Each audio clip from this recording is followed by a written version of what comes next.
शोभा येऊन गेलेला किशोर कामगारांच्या घरी दादांची भेट झाली. दादांनी आम्हाला सांगितलं की तुम्ही मुंबईला यायचे आणि पलूस तालुक्यामध्ये राष्ट्रवादी वाढवायच्या संदर्भामध्ये आम्ही तुम्हाला मोठी ताकद देतो. पण दुर्दैवाचा फेरा नशीब आला. महाराष्ट्र राज्यावरती गाळोख पसरला आणि दादाने या राज्याचं 6 वेळा मुख्यमंत्रीपद भोगलं. राष्ट्रवादी काँग्रेस पार्टी स्वाभिमानाने उभा केली. अनेक गरीब माणसांना या राष्ट्रवादी पार्टीमध्ये मंत्री होण्याचा योग या मराठी माणसांना आणून देण्याचं काम त्या पवार कुटुंबियांनी केलं आणि फार मोठी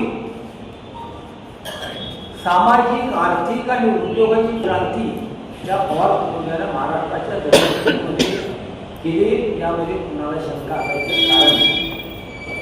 अनेक साखर कारखाने असतील, अनेक उद्योगधंदे असतील, अनेक सामान्य माणसं आमदार मंत्री करायचं काम या पवार कुटुंबियांनी केलं आणि त्या दादांचा स्नेहाचा वाटा आहे. ज्यावेळी एखाद्यावरती उद्योगाचं संकट निर्माण होतं आणि त्यावेळी कसा मार्ग काढायचा त्या अजितदादांच्याकडून शिकावं. सर्वसामान्य माणसं, सर्वसामान्यांची कुटुंब कशी उभा करायची. योग असा होता की 2006 साली या महाराष्ट्रावर नरेंद्र मोदी गुजरातचे मुख्यमंत्री होते आणि पवारसाहेब केंद्रीय कृषी मंत्री होते. आर पाटील राज्याचे गृहमंत्री आणि आम्ही सगळी मंडळी सोलापूरला भेटायला गेलो. महाराष्ट्रातले सगळे आमचे कुटुंबी उरलेले होते आणि दादांच्या आता पत्नी यांची पोटली होती. त्या स्वतः पोटली होती. त्यांना प्रतिरांचा अनुभव या पोटली उत्सवाचा होता.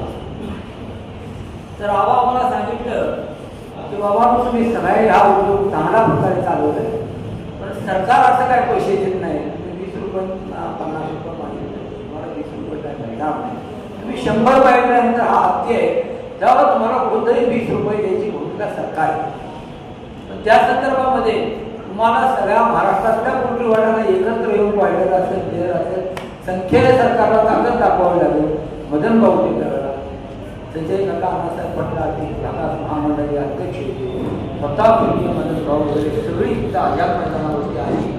महाराष्ट्रात अजितदादांनी निर्णय घेतला की बाबा या सगळ्या महाराष्ट्रातल्या व्यावसायिकांना संकट आलेलं आहे, तर वाचवायसाठी 20 रुपयाच्या पक्षी वाटण्याचा निर्णय.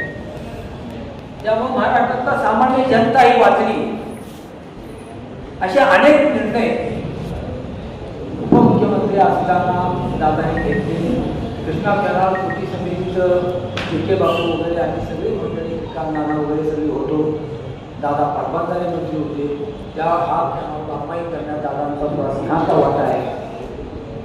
हे योगदान विसरून जातात. आणि दुसरी गोष्ट मी तुम्हाला सांगायचं असं तात्पर्य की दादांची पत्नी तुळजाभवानीच्या मातीत जन्माला आलेली होती.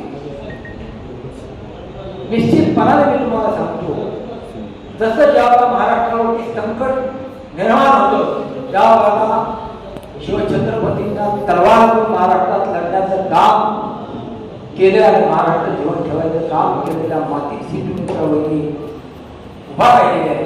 निश्चितपणानं आई जगदंबेनं ताईनं मोलाचं आणि असं पाठबळ द्यावं की महाराष्ट्र हा निश्चितपणाने खंबीरपणानं उभा राहील की मला निश्चितपणाने खात्री आहे आई जगदंबाच्या मातीतली मुलगी कधीही फेल जाणार नाही. महाराष्ट्र आई तुळजाभवानीनं उभा केला आहे.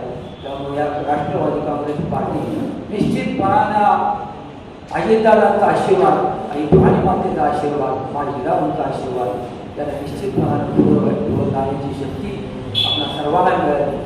ही मी माझ्या बाबा गावाच्या वतीनं जे भवानी उद्योगच्या वतीनं राष्ट्रीय नॅशनल कोऑर्डिनेशन कमिटीच्या वतीनं दादा भावपूर्ण सत्ता